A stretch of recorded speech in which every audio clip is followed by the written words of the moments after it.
I want to start with what I almost gave up before I give you what the instinct protected, because the recording requires both. I retired the partnership in April 2021. The leaving was not difficult in the way that I had expected it to be. I had expected to miss the work, the engagement structure, the firm's culture, the specific satisfaction of a complex audit completed correctly, and I missed those things mildly and less than I had predicted. What I had not expected to miss was the specific activity of professional attention, the state of focused observation applied to a complex situation in which important things are uncertain, and the professional task is to reduce the uncertainty. I had spent 35 years in that state, and it had become, for me, the natural state of being fully alert. When I retired I retired the primary structure of my alertness, and the retirement produced a period, perhaps 8 months, from May through December 2021, in which I felt, not unhappy, but as though I was operating at a fraction of my processing capacity.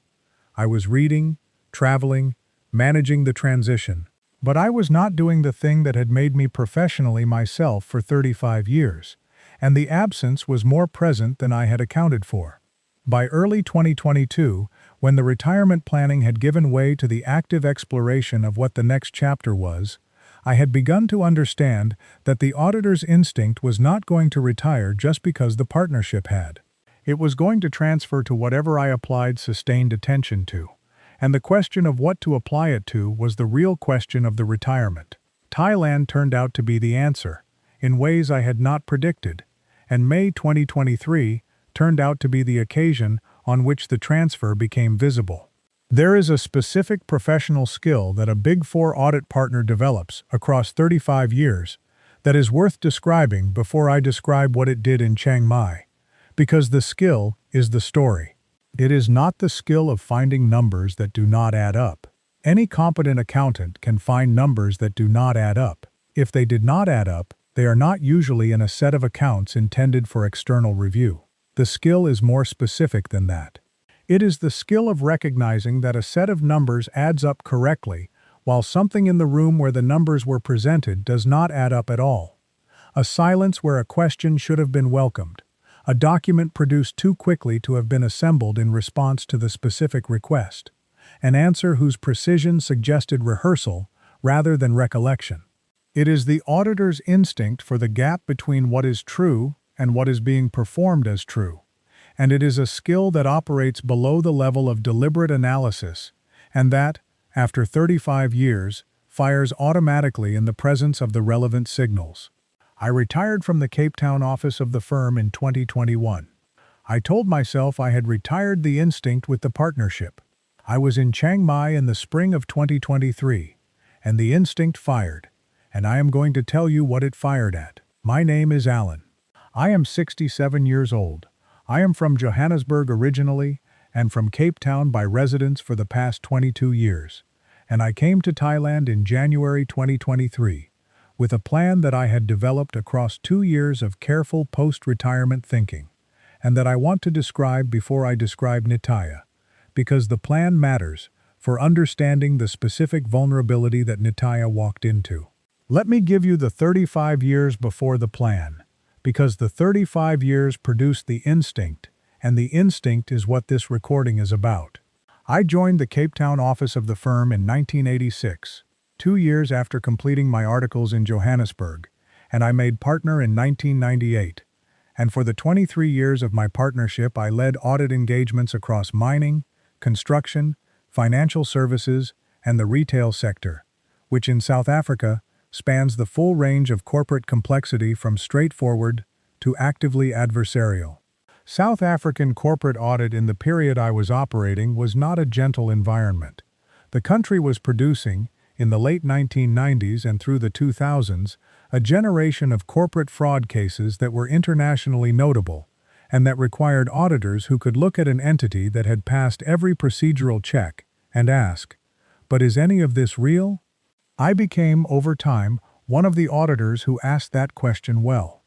My name appeared in the acknowledgement sections of 2 post-mortem reports on fraud cases I had identified before they became public disasters, which is a form of recognition that has no commercial value, and that I found, honestly, more satisfying than the partnership income. What the 35 years also produced was a specific cognitive economy, the ability to run the pattern recognition process in the background while conducting a normal human interaction in the foreground, and to trust the background process's output without requiring it to surface and make an explicit case.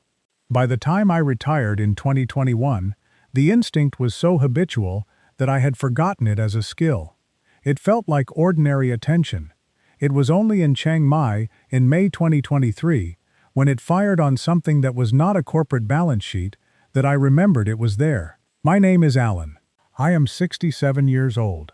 I had intended to spend 6 months in Thailand, January through June 2023, as the first phase of a longer exploration of Southeast Asia, living modestly on my pension and drawing down as little capital as possible, and then deciding whether Thailand warranted a more permanent arrangement.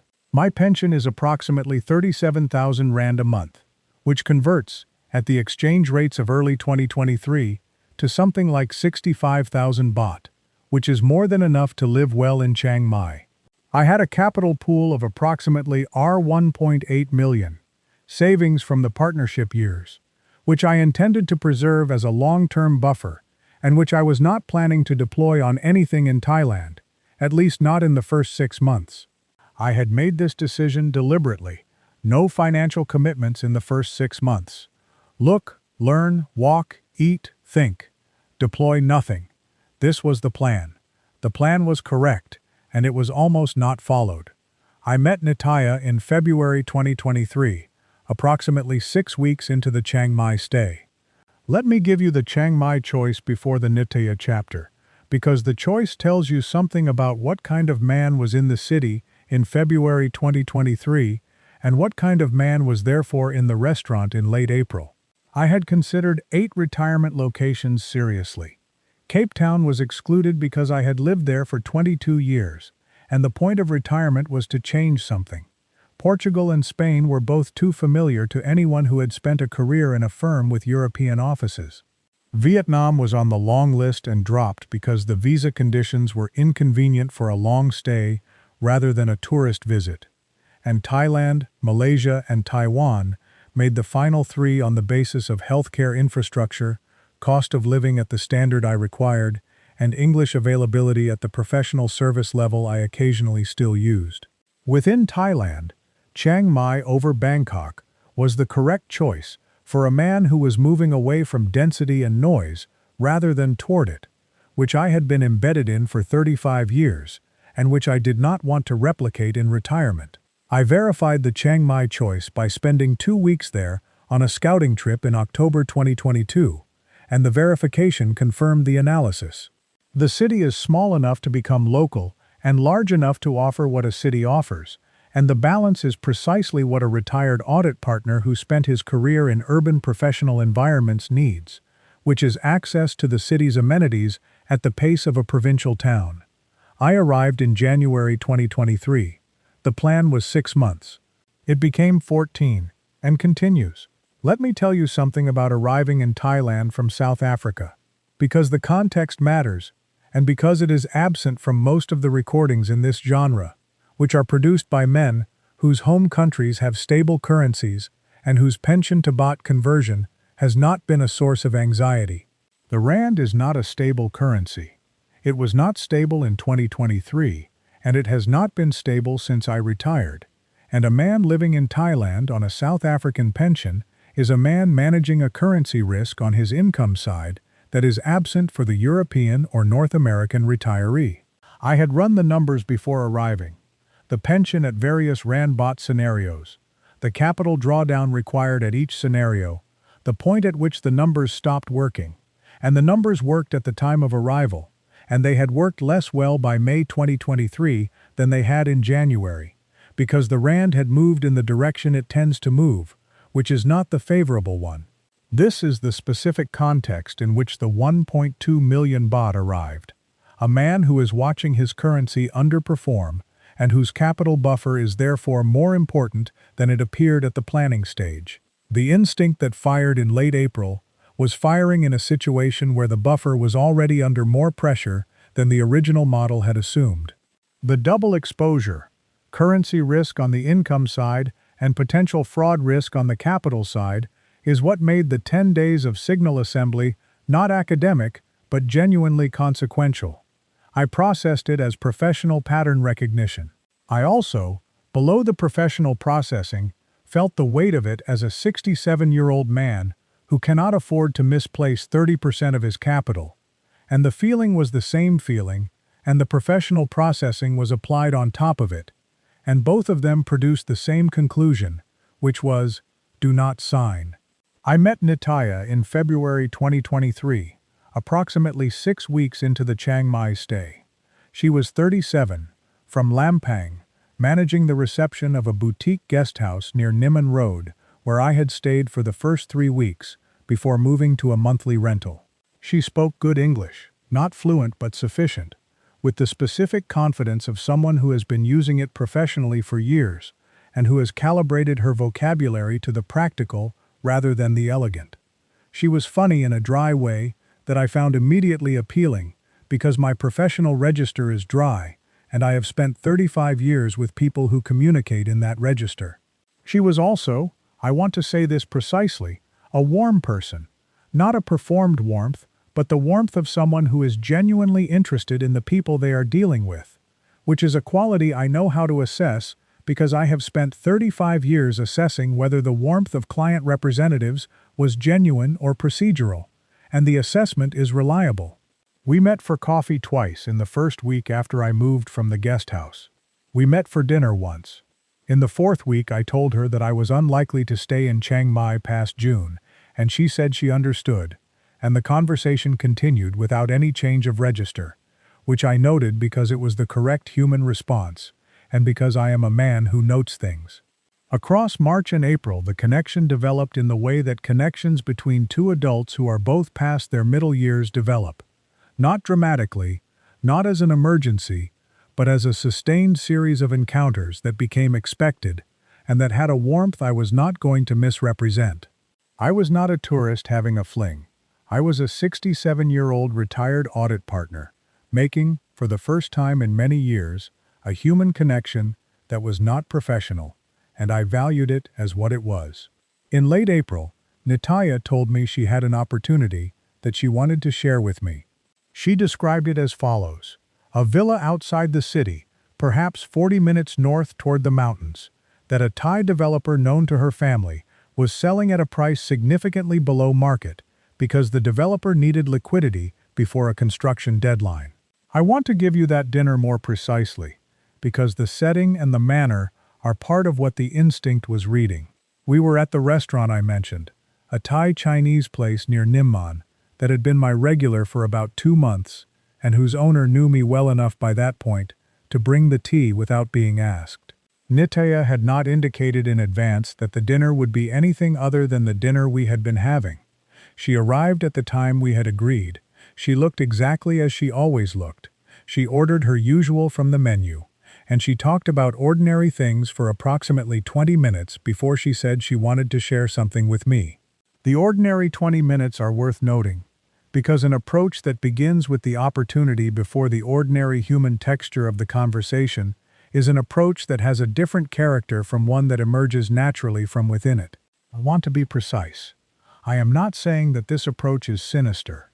Natural social interactions often include opportunities that arise from the conversation, rather than preceding it. I am saying that I noted the sequence, because in an audit interview the sequence in which information is presented is as informative as the information itself, and an interviewee who establishes rapport before introducing a sensitive disclosure is an interviewee who is managing the presentation, and the management may be intentional or habitual, and in either case it is there. In late April, Nataya told me she had an opportunity that she wanted to share with me. The unit was 3 bedrooms, private garden, mountain views, available at 3,200,000 baht. She said the market value was considerably higher. She said the developer was a connection of her mother's family in Lampang, which was how the opportunity had come to her. She said if I was interested she could introduce me to the developer's representative at a meeting she could arrange within the week. She said she was not asking me for anything. She was sharing the opportunity because she knew I was considering whether to make Thailand a more permanent arrangement, and she thought this might be the thing that made it workable. She said all of this at dinner, in a restaurant in the Niman area that I had become a regular at, in a tone that was unhurried and not urgent, and she picked up her glass of water and continued the conversation about other things. I want to give you what happened in my body when she said those things, because the body is where the instinct lives. There was no alarm. I do not want to construct a retrospective drama in which the auditor's alarm immediately fires at the first mention of a below-market villa opportunity in Thailand, because that is not what happened. What happened was, I listened, I processed, I filed, and somewhere below the processing and the filing, a specific quality of attention became active that I know well from 35 years of sitting in rooms with documents. It is not skepticism exactly. It is the heightened attention of a man who has noticed a data point that does not yet fit the pattern he is constructing, and who is now waiting, without urgency, to see whether subsequent data points explain or confirm. The 4 data points that followed, across 10 days, are what I want to give you now. They are the audit file. Before I enumerate them, I want to describe what it felt like to be assembling them, because this is the part of the instinct that is hardest to describe and that is most important to understand. The assembling did not feel like investigation. It did not feel like distrust. It felt like ordinary attention, heightened slightly, in the way that a doctor's attention is slightly heightened in a social setting when someone mentions a symptom that could be benign or could be the early sign of something that requires examination. There was no accusation in my head. There was no narrative of fraud in construction. There was a background process running with the following operational brief. Something in this situation does not match the pattern of situations I know to be straightforward, and I am going to continue noting what I observe until the pattern clarifies or until I am asked to make a commitment, at which point I will assess whether the pattern is adequate for the commitment. I went about my days. I saw Nataya twice in the 10-day period for occasions unrelated to the villa. She was Nataya. The background process continued running. The 4 data points that followed, across 10 days, are what I want to give you now. They are the audit file. The first data point arrived 2 days after the dinner. Nataya texted me to say the developer's representative could meet on Friday, and that the meeting would be at a property office in the Niman area. I asked whether she had ever visited the villa itself. She said she had not, but had seen photographs. I asked whether the photographs were from the developer. She said yes. This is a small data point. On its own, it is nothing. But an auditor who asks a question and receives an answer that is true, and that also does not answer the actual question that was behind the asked question, the actual question being whether she had independently verified the property's existence, notes the form of the response and files it. The second data point arrived at the Friday meeting. The representative was a Thai man of perhaps 45, who spoke English well and who had prepared a folder of materials, photographs of the villa, a location map, a document purporting to be a Chhanot title with the property details, and a 1-page summary of the pricing and the payment terms. The materials were professional and comprehensive, and I examined them with the attention I give to supporting documents in an audit context, which means I examined not just what was in them, but what should have been in them that was not. What was missing? A current land department printout, confirming the title status and any encumbrances. The Chhanot document shown was a photocopy, not an original, and the photocopy had been made from a document that showed a print date of 2019. Land title documents in Thailand are updated when ownership transfers, and a villa offered for sale in 2023 should have a title document reflecting current status. This is not conclusive. Old photocopies appear in legitimate property transactions in Thailand for various reasons. But I noted it, and I noted that when I asked about a current land department confirmation, the representative said he could obtain one before closing and moved on. In an audit context, a client who commits to producing a document before closing and moves on is a client who may or may not produce the document and who has managed the question without resolving it. The third data point was a conversation. I asked Nataya, separately from the meeting, and without framing it as a concern, how she knew the developer's representative. She said through her mother's connection to the developer's family in Lampang. I asked how long her mother had known the developer's family. She said many years, since she was young. I asked whether she had met the representative personally before this situation arose. She paused, a pause of approximately 2 seconds, and said she had met him briefly at a family gathering in Lampang the previous year. 2 seconds is not long.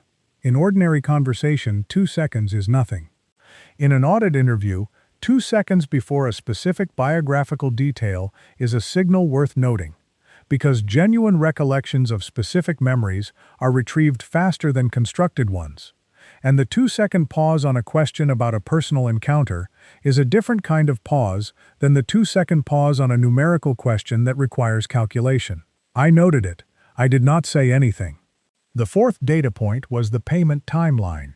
The representative, in a follow-up message, specified that the developer required a deposit of 1,200,000 baht within 10 days of a verbal agreement, with the balance to follow within 60 days.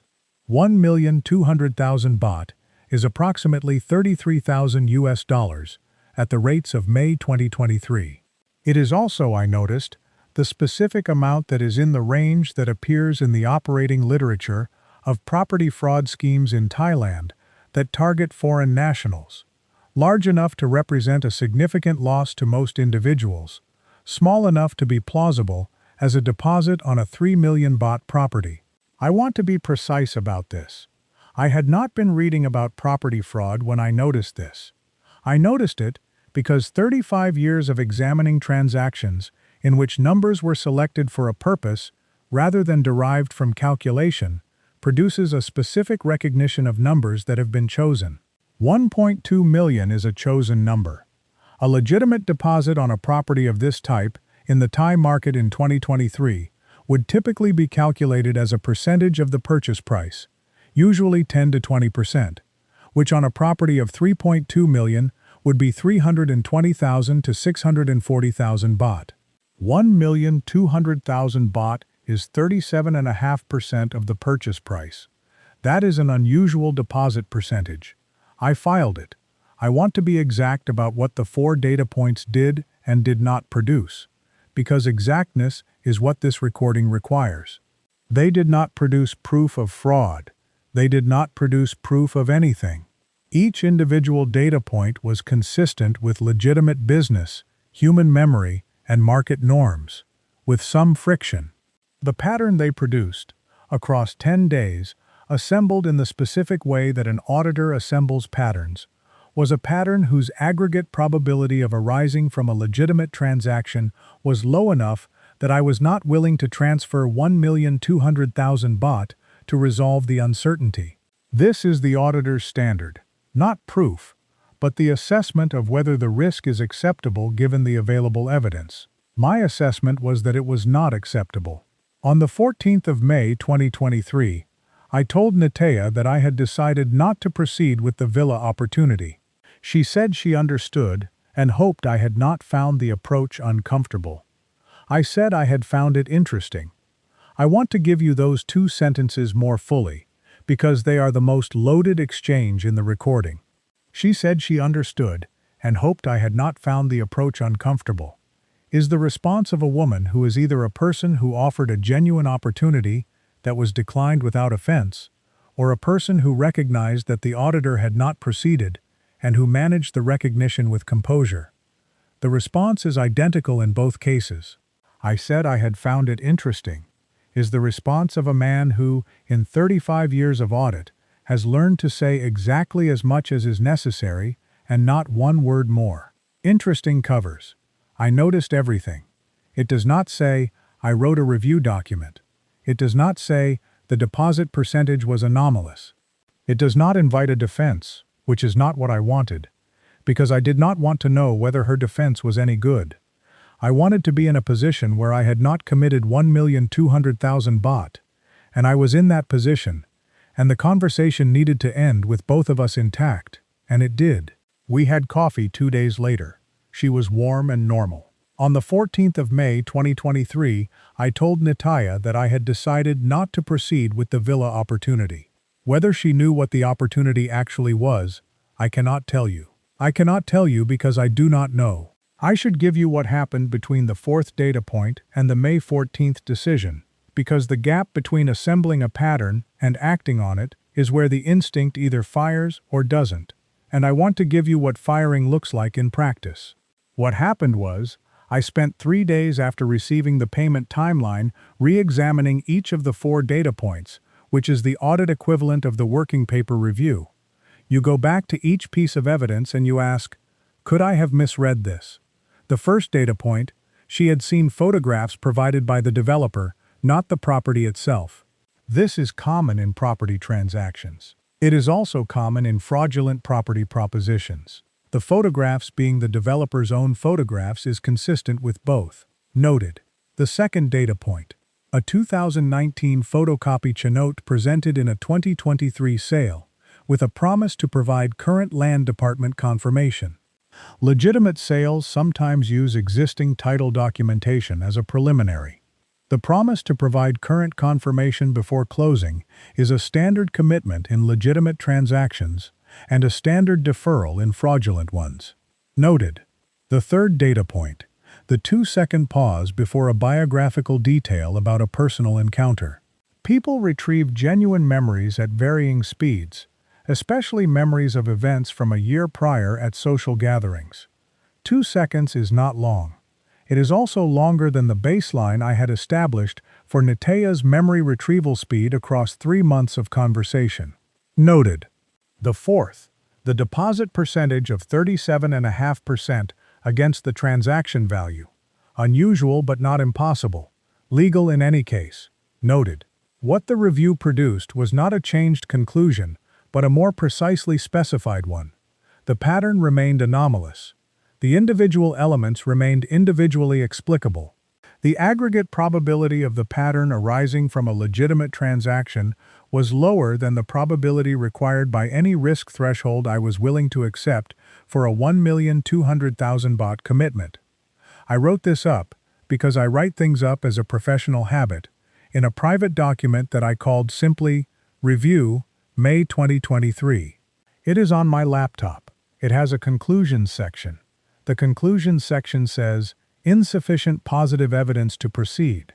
Pattern of anomalies raises threshold concern. Recommend non-commitment. On the 14th of May, I acted on the recommendation. I should give you what happened between the fourth data point and the May 14th decision. I do not know whether Nataya was a participant in a scheme or a person who had genuinely passed on an opportunity that she had received through a family connection and that happened to have the characteristics of a scheme. The 4 data points I assembled are consistent with both interpretations. The missing land confirmation is consistent with a careless representative and with a fraudulent one. The 2-second pause is consistent with constructing a false memory and with retrieving a genuine one from distance. The deposit percentage is consistent with an unusual but genuine commercial arrangement and with a deliberately chosen extraction amount. What the pattern does not do, at the level of the evidence available to me in May 2023, is resolve which interpretation is correct. In an audit context, this is the finding.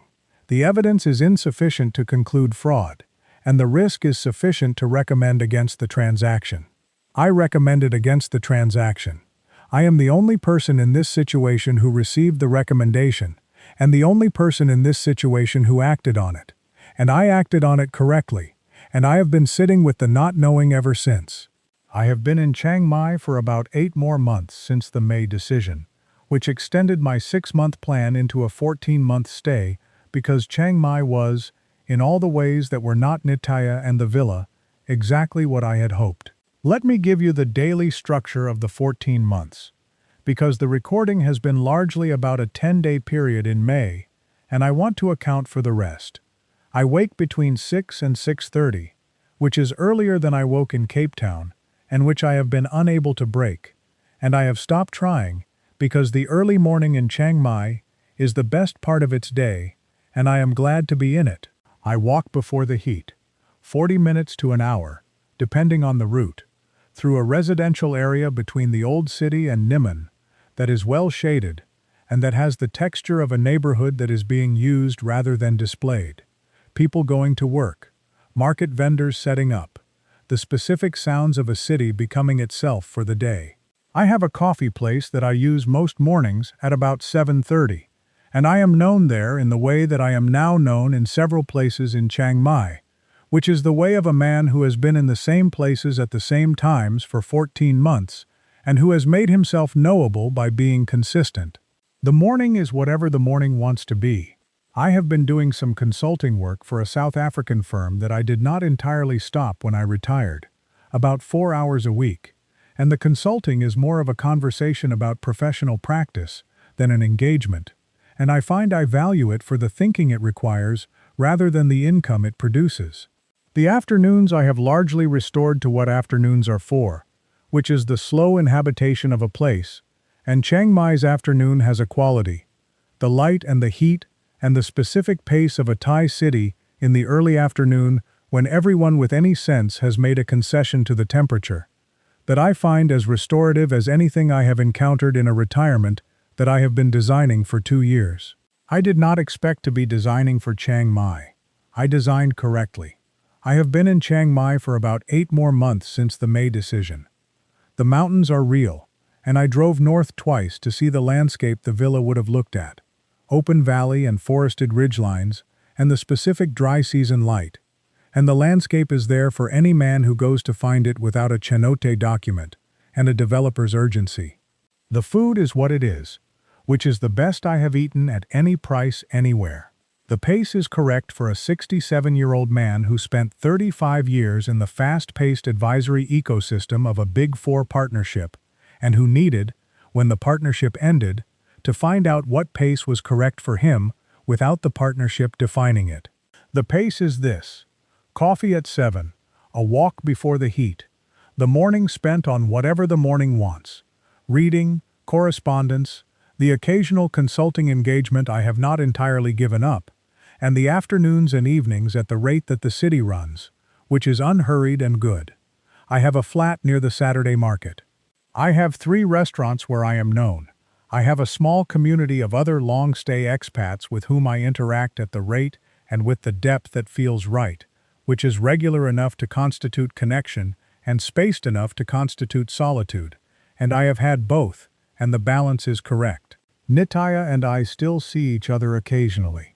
I want to give you Nataya fully, because she has been largely a set of audit signals in this recording, and she is a person.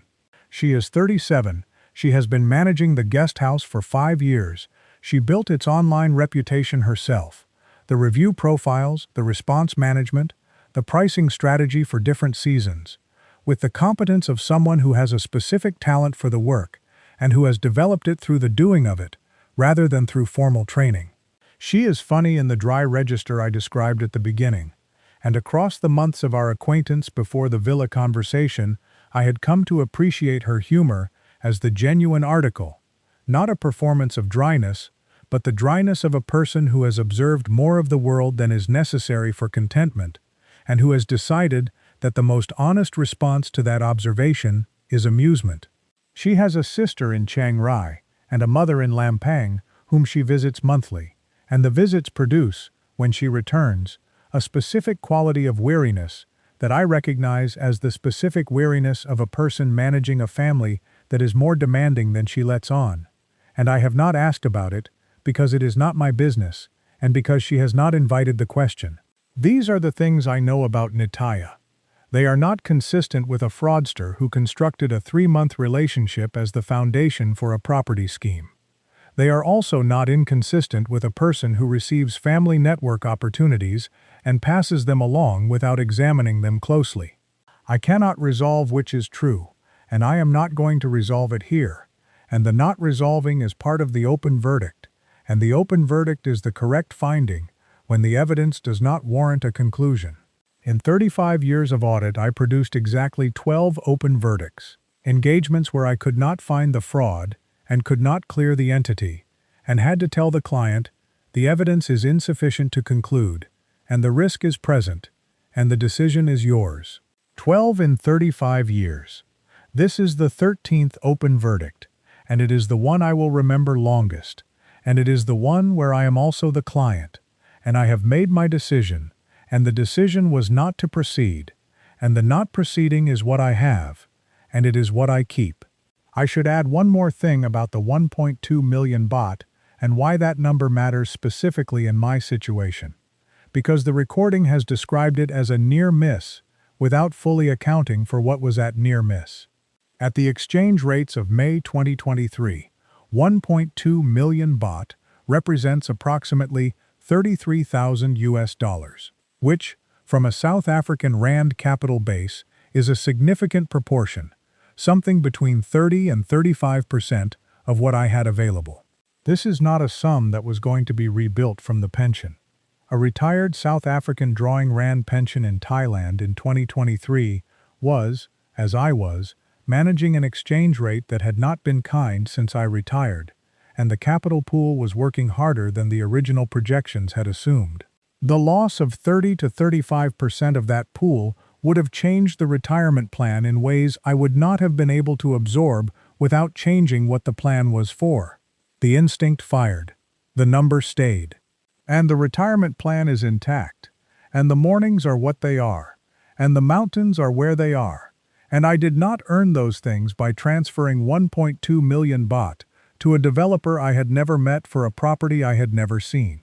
What I earned them with was 35 years of learning to read what a room contains and what it is not saying. And the room in Chiang Mai in late April was not saying something, and I heard it, and this is the account of the hearing. The checklist is now yours. Use it before you need it. The Land Department is open Monday to Friday. The verification takes approximately 1 hour. Take someone who speaks Thai. Bring the title reference. That is the whole procedure. Nataya and I still see each other occasionally. Not often. She has her life at the guest house, and I have my Chiang Mai routine. But when we do, it is easy in the way that interactions are easy, when both people have decided that what they have is what they have, and that it is enough to be worth preserving. She has not mentioned the villa since May. I have not mentioned it. There are some subjects that two people who value an arrangement decide together, without saying so, not to examine. I have spent 35 years knowing what it means when a client does not invite you to examine something, and I have also spent enough time in Chiang Mai to understand that not every uninvited examination produces an audit, and that some subjects are left unexamined because examining them would cost more than the knowledge is worth, and this is one of them. The instinct fired once, in May 2023, in a restaurant in Niman. The 1.2 million baht stayed where it was. That is the ending available to a man who spent 35 years learning when to stop and when to act, and who had the specific good fortune, on this occasion, of not having yet retired the part of himself that knew the difference.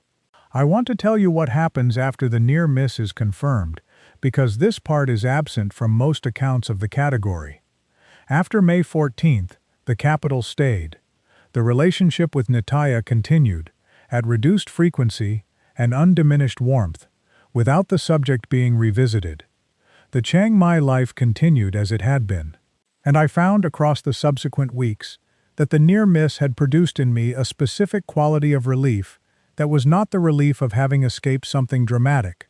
There were no police, no confrontation, no documented fraud, but the quieter relief of a man who has used the thing he was given and found it still worked. The instinct worked. This is the thing I most wanted to know after the retirement, and I know it now, and the knowing has a weight that I had not anticipated. I spent 35 years trusting the instinct in professional contexts, and I had never tested it in a personal one, and the testing produced a result, and the result is, the instinct transferred. I am 67 years old. The instinct is active, the mornings are good. This is the full accounting.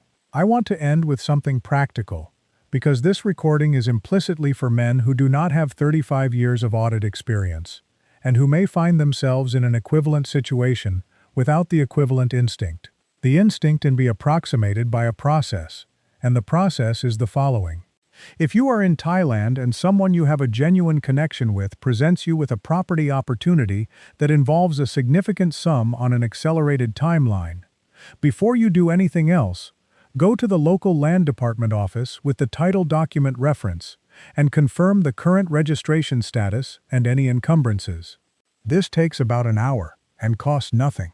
If the person presenting the opportunity objects to this verification or becomes evasive when you request the title reference, you have one of the 4 data points I described. If the document shown to you is a photocopy of a document more than a year old, you have another. If the payment timeline requires a deposit in the range of 1 to 2 million baht within 10 to 15 days of a verbal commitment, take the percentage of the purchase price and check whether it is in the standard range of 10 to 20%. If it is substantially higher, ask why. If the explanation is vague or references developer urgency without specifics, note it. If a person who knows the party introducing the opportunity cannot describe the introduction in consistent biographical detail across 2 separate conversations, note it. None of these are conclusive. All of them together are an auditor's pattern, and the pattern tells you that the risk threshold for this transaction has not been met, and the correct response to an unmet risk threshold in a financial commitment is to not make the commitment. That is the entire professional methodology applied to a private situation, and it does not require 35 years to implement. It requires a checklist and the willingness to treat a romantic context with the same seriousness as a financial one, which is the specific difficulty, because a romantic context is designed to make that seriousness feel inappropriate. The inappropriateness feeling is the signal. Run the checklist when it feels most inappropriate to do so. The instinct fired once, in May 2023, in a restaurant in Niman. The 1.2 million baht stayed where it was. The evenings in Chiang Mai are what they are, which is quiet in the way of a small city that is not trying to impress anyone. And the quiet is the thing I came here to find. And I found it. And I did not pay 1.2 million baht for it. And I did not sign anything I was not willing to sign. And the mornings are good. And this is the full account. And it is enough.